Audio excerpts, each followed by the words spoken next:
and welcome to the second production of the Sisterhood Players of Congregation Anshe Chesed of Boynton Beach. We are so happy to see so many husbands, members, friends, and guests. And we thank you for coming and for your contribution to help supply the food bank of our community. March is designated Women's History Month. And to acknowledge that, tonight we are proud to present Listen to Her Voice. Based loosely on the TV show The View, and of course, with a little bit of help from your imagination, you will meet and hear from a dozen distinguished Jewish women of recent times. One note, the role of Helena Rubinstein is played by understudy Gigi Ressler tonight. And so, phones off, sit back, enjoy, and let's welcome the anchors of tonight's show, Sandy Greif and Irene Solomon. Shalom. For those of you who don't know, I'm Irene. I'm Sandy, and welcome to today's edition of Listen to Her Voice. We ask you to please hold your applause to the end of the show, and please turn off your cell phones. Today, our show will focus on Jewish women who have contributed to so much to the field of fashion, business, medicine, and Jewish life and food. Let's start with the culinary creations. You know, Jewish and kosher cookbooks are bestsellers in all the bookstores. Susie Fishbein's series, Kosher by Design. Ethnic cookbooks on Italian and Moroccan cuisine. Recent cookbooks by Holocaust survivors. Every home has many Jewish cookbooks. And believe it or not, Israel has become the foodie capital of the world. Today we have with us the grande dame of the genre, Lady Judith Montefiore. Lady Judith wrote the first published English-language kosher cookbook. It was published in 1846 and called simply The Jewish Manual or Practical Information in Jewish and Modern Cookery, with a collection of valuable recipes and hints relating to the toilet. But her world extended far beyond the kitchen.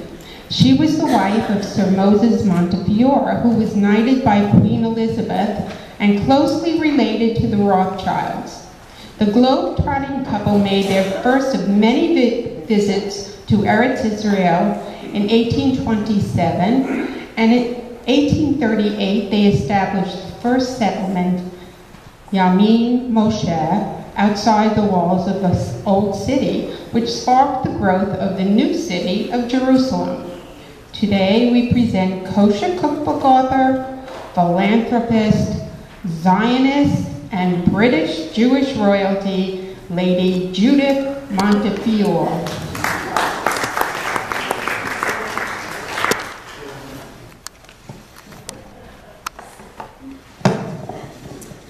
Thank you so much.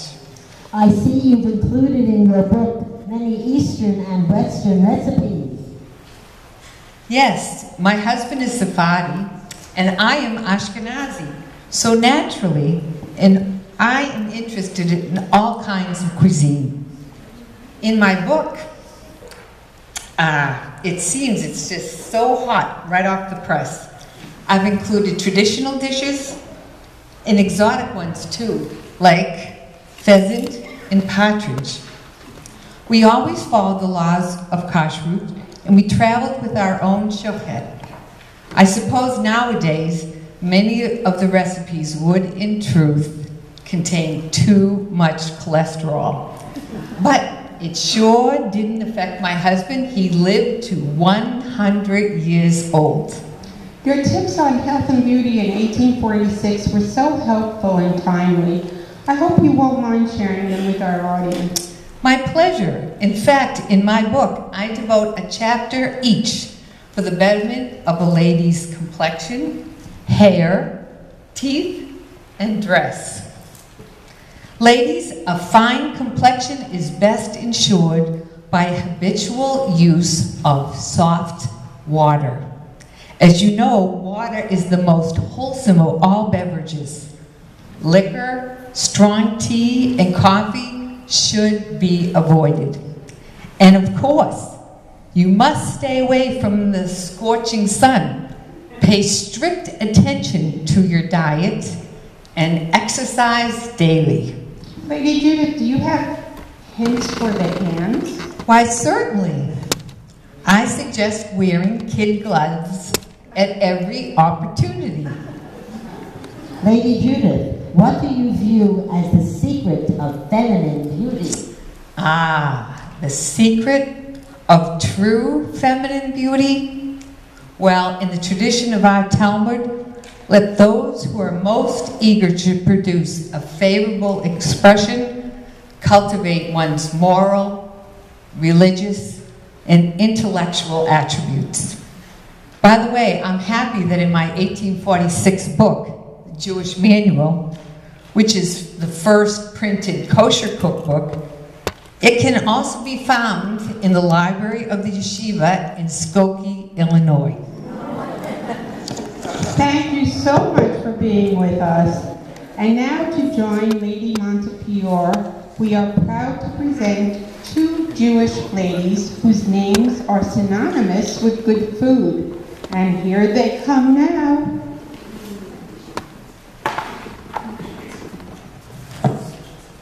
Good evening, everyone. My name is Regina Margaretin, aka the Matzah Queen. I came to America as a young bride from Hungary in 1883 with my husband Ignaz Margaretin, my parents Muriel and Jacob Horowitz, and 4 brothers in tow. Within 2 years, my husband and I and my brothers rented a space on Willard Street in New York's Lower East Side and started a business baking and selling matzah. I lit the fires every day and worked the dough. At night, while pregnant, I went to night school to learn to speak English so that I could get customers and converse with buyers. By 1931, we were grossing over $1 million. When my husband died in 1923, I became director and treasurer of the Horowitz Brothers and Margaretin Company. But my favorite job was working at the company's quality control department, where I tasted and approved every batch of matzah. Working very long hours, my family claimed that only on the Sabbath did I see the light of day. Needing room to expand and grow, we moved our business in 1945 to Long Island City, New York. Around that same time, I purchased property in Hunter, Catskills in the upstate New York area. I bought summer homes for all my children and their families. My great-great-granddaughter once sent me a letter telling me how vividly she always remembers me and our compound in Hunter, which we named Margaretin Park. She said she remembers how I always commanded respect from my peers, children, grandchildren, and great-grandchildren. All of us sisters and brothers and cousins, she recalled, were gathered each morning and required to recite Modeh Ani, for which I rewarded each one of them with a nickel. Okay. On Friday nights, we always had an oneg and sang God Bless America. Amazing, she said, how these things always remained with me. Oh, I loved my work. On my 80th birthday, my 91st birthday, and my 95th birthday, the New York Times profiled me. They said that I was, quote, a sturdy, mentally alert little woman. They said that I was at my desk every morning at 8:30 a.m. and that I stayed there until 7 o'clock each night. They also said that I was the gayest dancer at the party, end quote. I was hailed as the Matzah Queen and the matriarch of kosher food industry for both my business sense and innovations to expand and improve the quality of my products. What I am most proud of, however, is that there are over 400 members of my extended family, and I supported more than 100 charitable organizations, and that Jews today continue to enjoy my matzah. Oh my gosh! Barbara? My great-great-niece, Barbara Liz? Come here, sweetheart. Come on up and say hello. Ladies, gentlemen, this is my real great-great-niece. Good evening, everybody. My name is Barbara Litt, and yes, I am Regina Margaretten's great-great-niece. I'm no stranger here in Boynton Beach, as my mother, Rosalind Wolf, lived right across the street in Majestic Isles. She lived on Royal Caribbean Circle until 2010. She was Regina's great-niece. My second cousin, Fred Stein, and his wife, Elsa, lived in Majestic Isles also. I'm sure many of you remember him, as he was the founder and first president of MILT, the Majestic Isles Little Theater. Fred was the grandson of Joseph and Fanny Hurwitz, Regina's brother and his wife. I know many of you have had the privilege of knowing him and working with him. Fred and Elsa moved from Majestic Isles to Memphis in 2010 to be closer to their children. He passed away in Memphis shortly after. I called his wife Elsa last week to tell her to cry.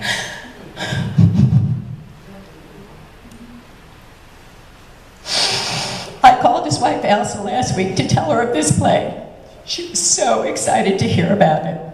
When Sandy Froelich and I made contact through her emails to our Horowitz Margaretten website, we were both so excited and knew it would be just such a treat for me to join you tonight celebrating my great-great-aunt Regina's life.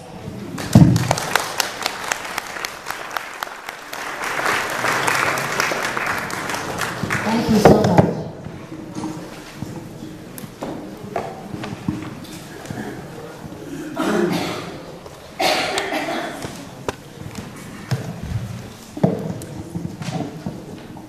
I am Jenny Grossinger. In 1892, I came to America from Austria. I was just 8 years old.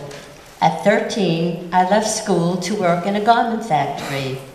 In 1914, my father bought a piece of land in the Catskills, but we soon realized that the rocky soil would never allow anything to grow.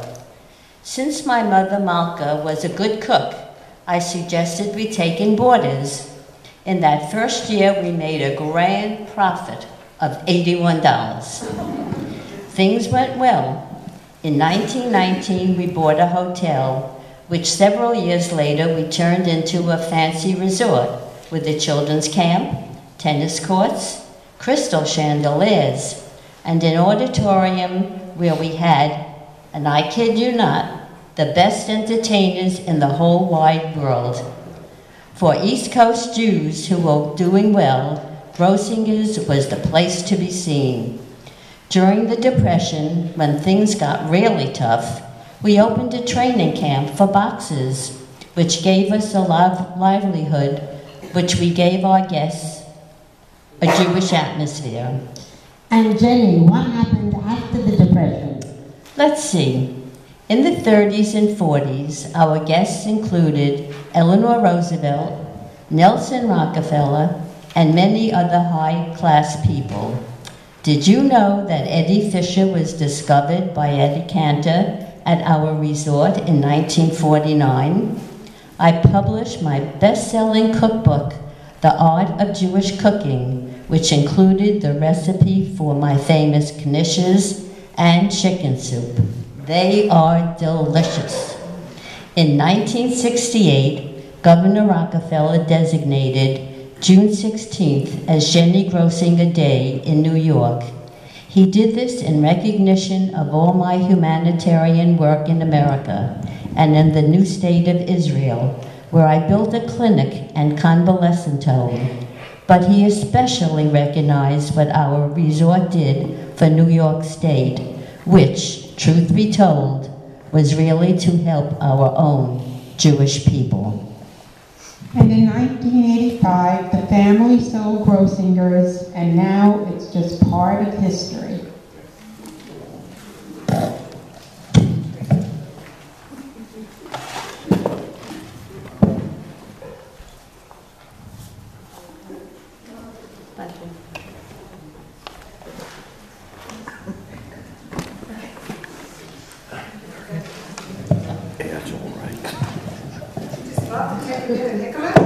Okay, that was How about some spaghetti squash? Can you resist a sniff of mango?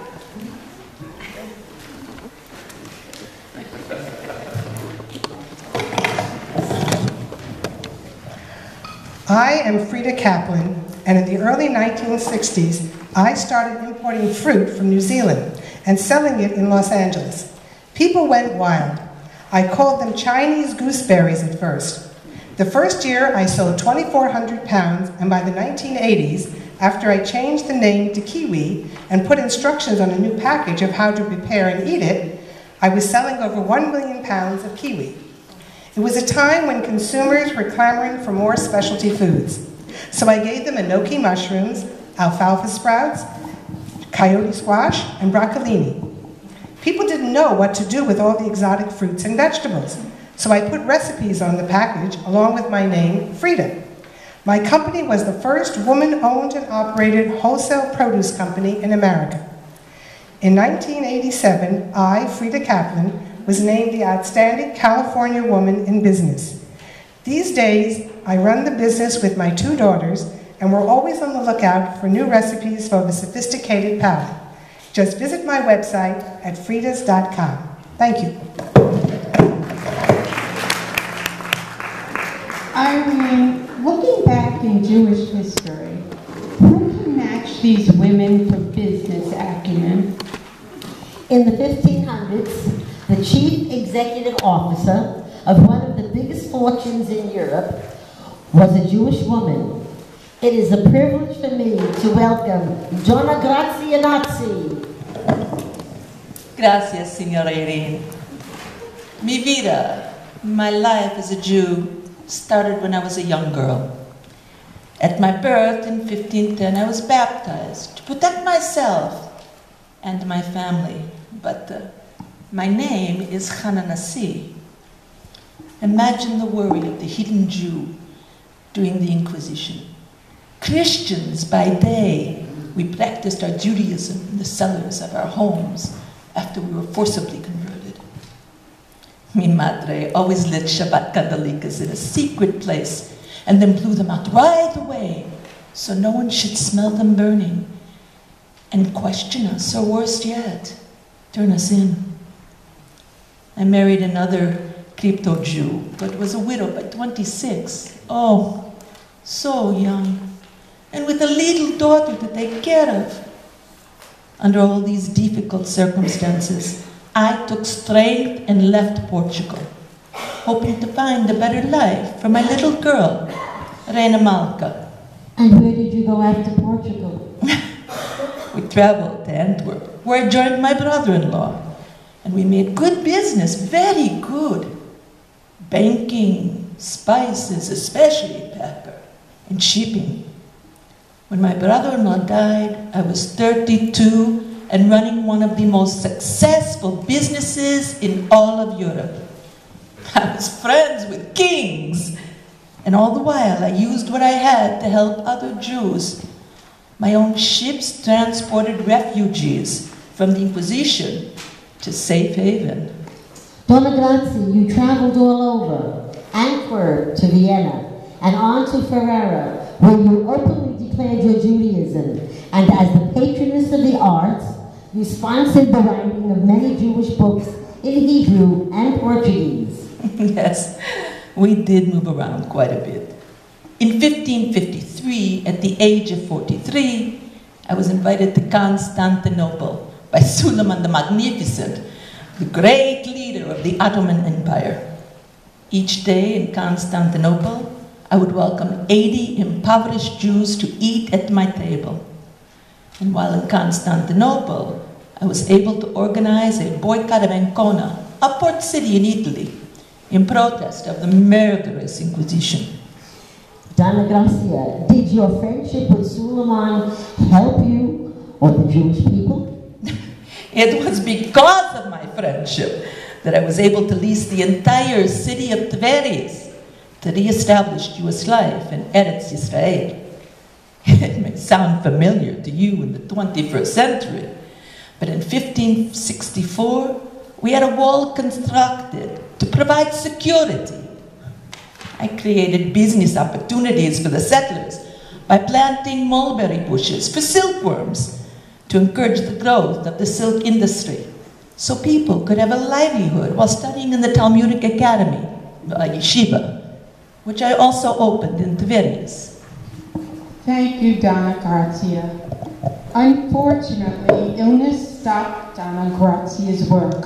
Her efforts in Tiberias in the 1500s was the first attempt since the 4th century to rebuild a Jewish economic and political presence in the land of Israel. You will be pleased to hear that now in 2017, there is a Donna Grazia Hotel and Museum in Tiberias, Israel. Each room in the lobby represents a city that she visited. The museum is a must-see for all travelers going to the north of Israel.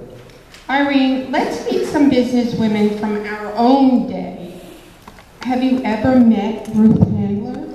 I don't think so, but I'd certainly like to.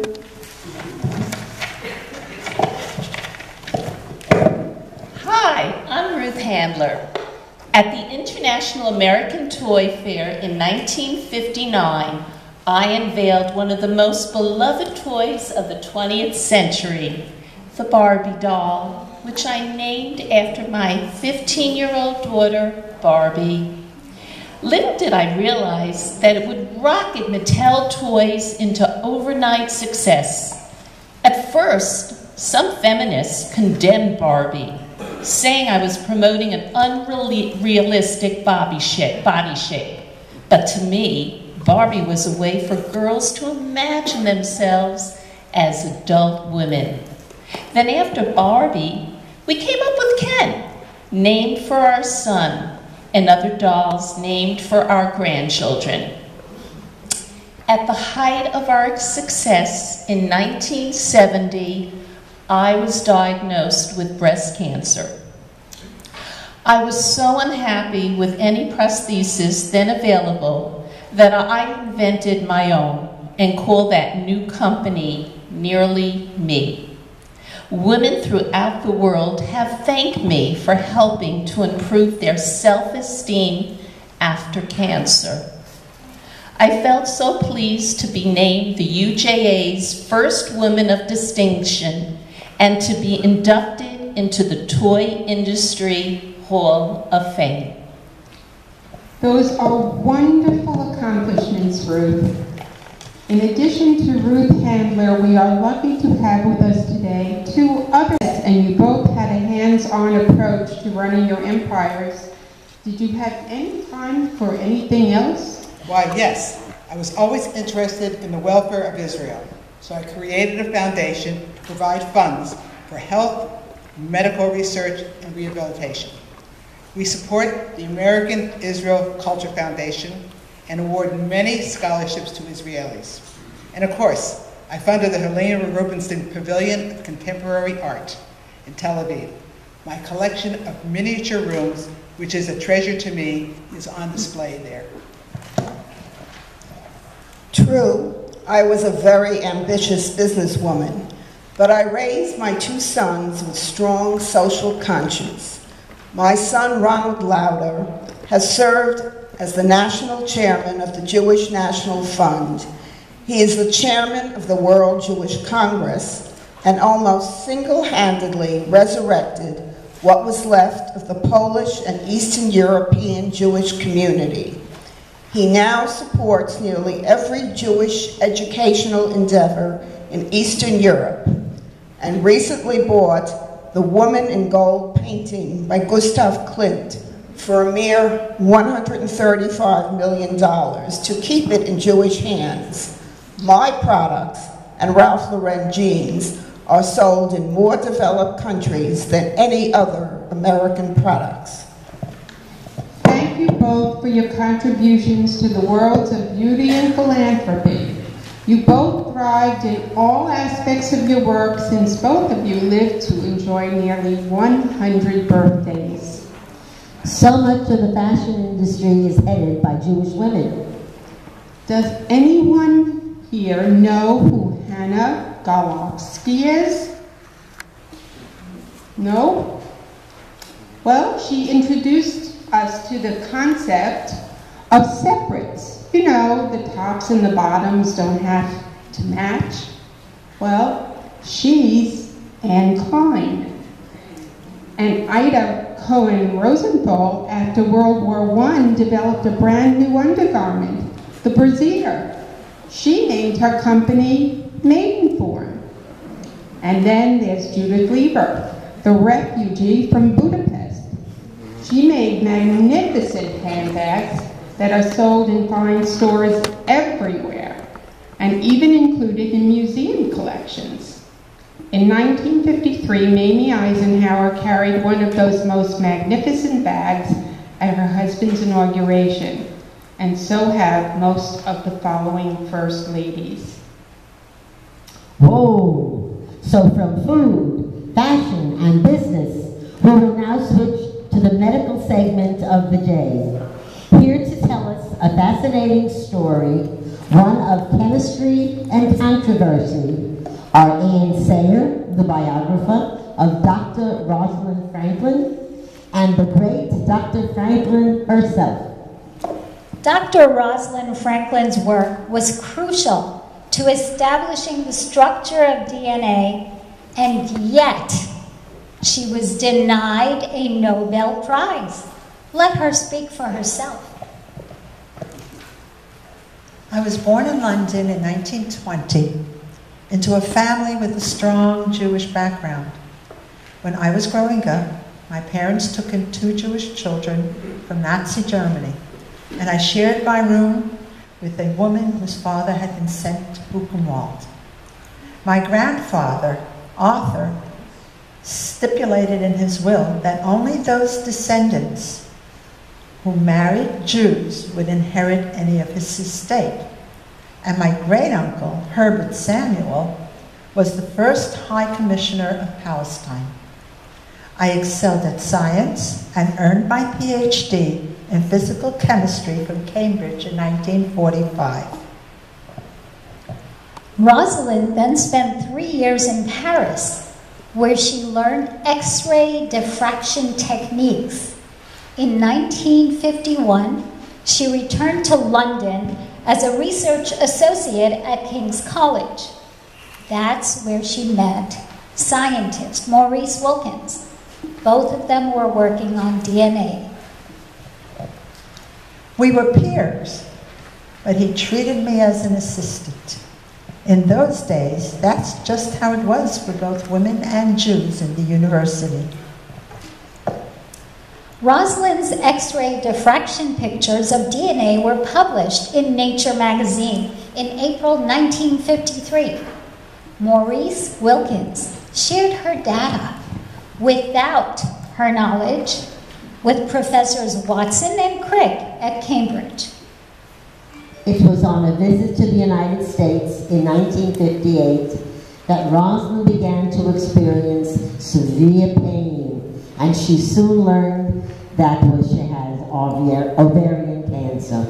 Working to the end, she died at the age of 37. So young.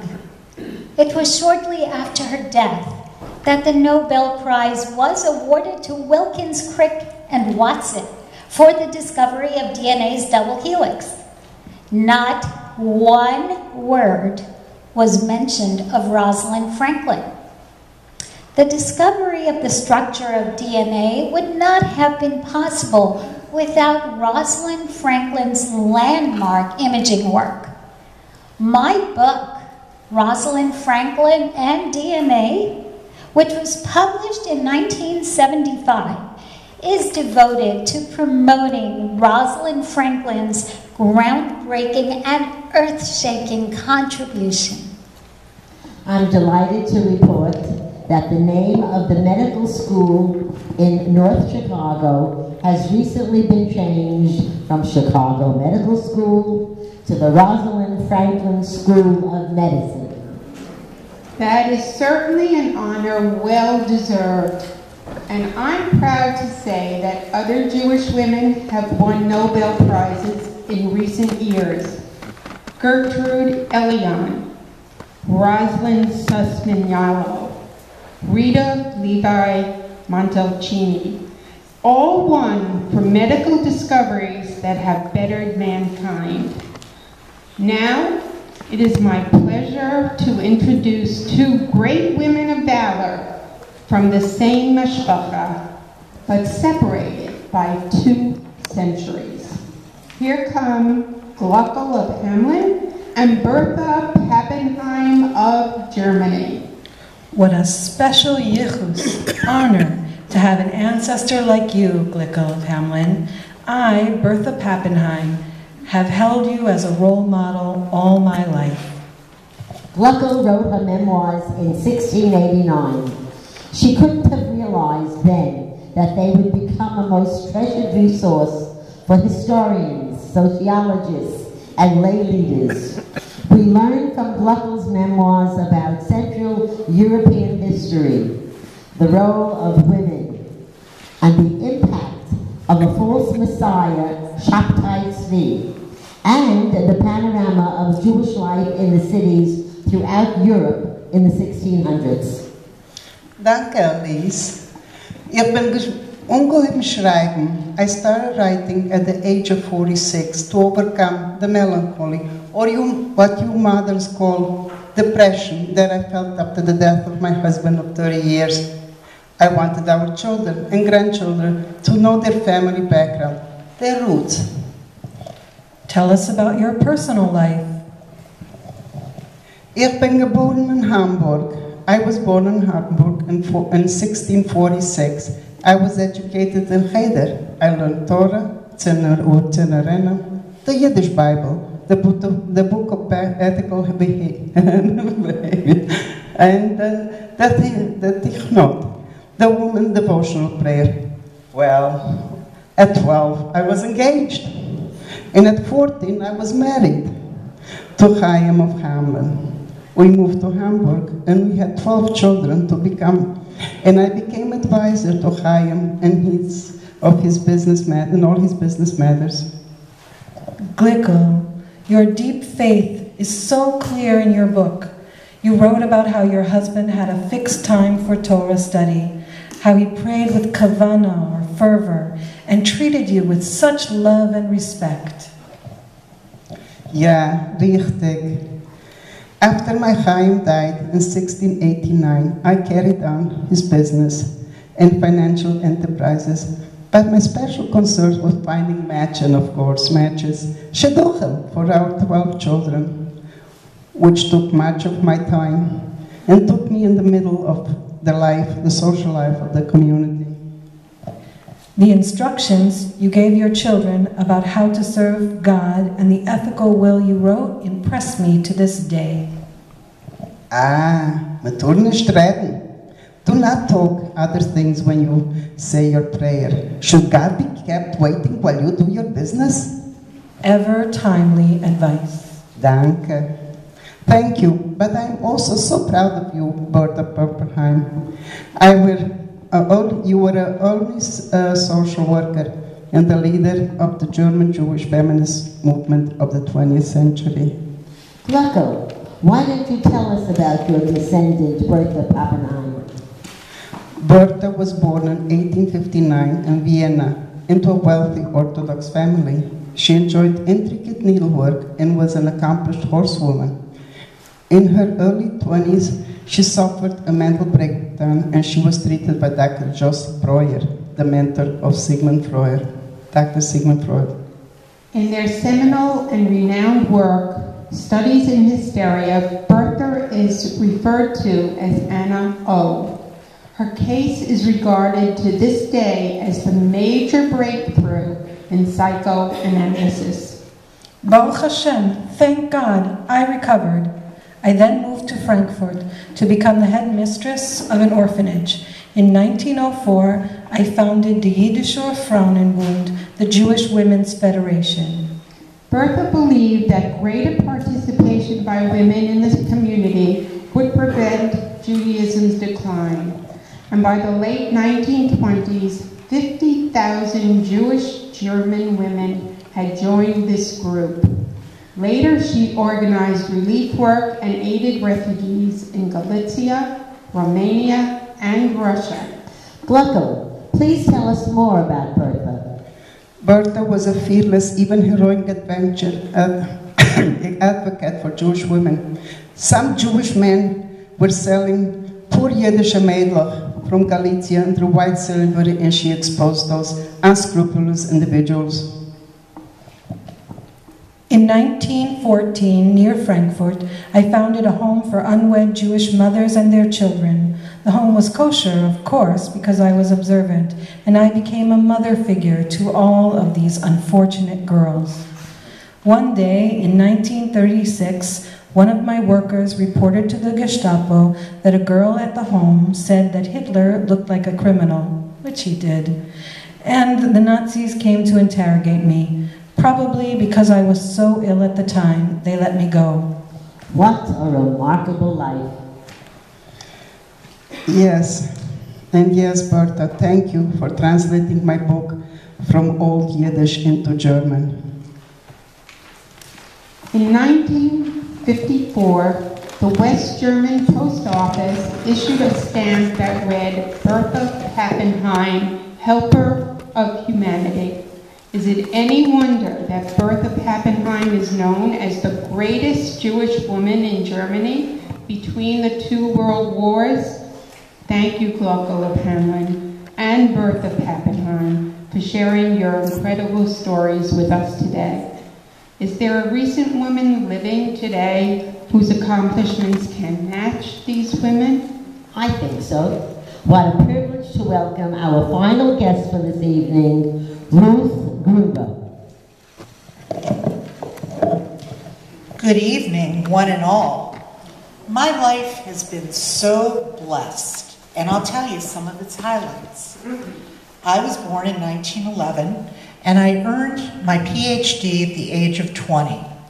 I was, at the time, the youngest PhD in the world, and at age 23, I was writing for the New York Herald Tribune, and I became the first journalist to report for the Soviet Arctic. Amazing for such a young woman. In 1941, Harold Ickes, then Secretary of the Interior, appointed me to be his personal representative in Alaska. In 1944, President Roosevelt sent me on a covert mission to escort 1,000 refugees across the Atlantic Ocean to Oswego, New York. That mission inspired my book, Haven, which was the basis of a CBS miniseries. Those 1,000 Jewish refugees were the only ones allowed to come to the U.S. during all of World War II. And many of them became very prominent scientists and physicians. My book, Rakela, A Woman of Israel, won the National Book Award in 1978. And another book, Witness, was published in 2007.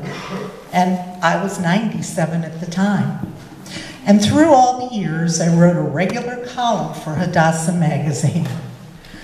I've enjoyed the company of Golda Meir, who showed and shared homespun wisdom over her Tel Aviv kitchen table with me, and Eleanor Roosevelt, whom I escorted to an Israeli development in the 1950s.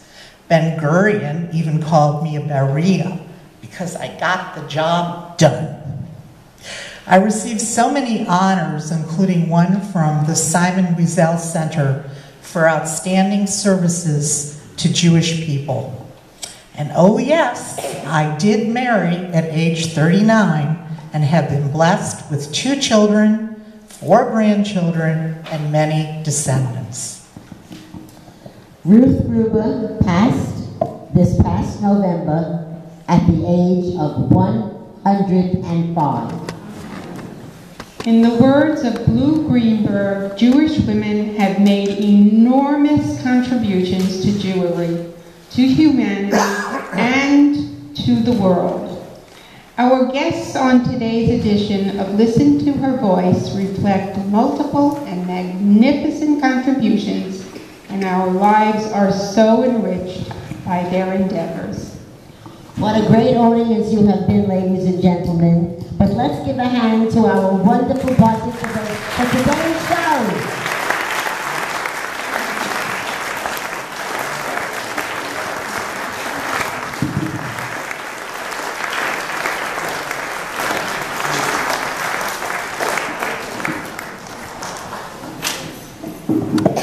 Thank you so much. We would like to thank Leah Poland and her wonderful cast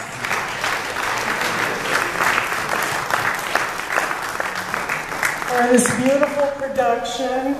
I would also like to thank Russ Schwartz, who found the portraits and helped set up, and Gary Sternberg, who did our sound system. Thank you.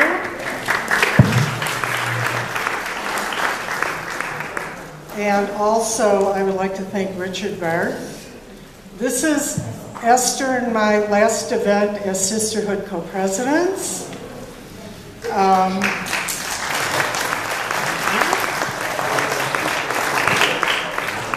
We have a wonderful presidium taking over, Gail Shiowitz and Lorraine Schmidt, and they have a wonderful group of women who will be on their board of directors. We look forward to terrific programming. On behalf of Esther and myself, we want to thank all of you. We especially want to thank David Fishberger, who gave us tremendous encouragement and support in the very beginning.